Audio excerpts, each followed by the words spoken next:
খেলনা নিবে না, খেলনার ভিতরে যে ব্যাটারিটা সেটা নিয়ে ও গালে দিবে। দেখো,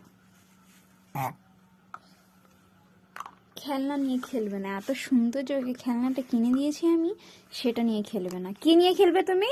ওই ব্যাটারি নিয়ে। ব্যাটারিটা খুলে খেলবে। এই যে এত সুন্দর একটা ফোনটা, সেটা নিয়ে খেলবে না।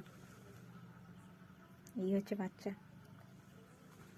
কি হয়েছে? এটা কি হয়েছে আম্মু? এটা কি হয়েছে? এটা কি করেছো তুমি? এটা কি করেছো তুমি? এদিকে তাকাও, এদিকে তাকাও, এদিকে তাকাও। এটা কি করেছো? এটা কি করেছো তুমি? এটা কি করেছো? আবার নাকি বলে কি? একটাই কথা শিখেছো, কি? শুধু বলবে কি। এটা কি?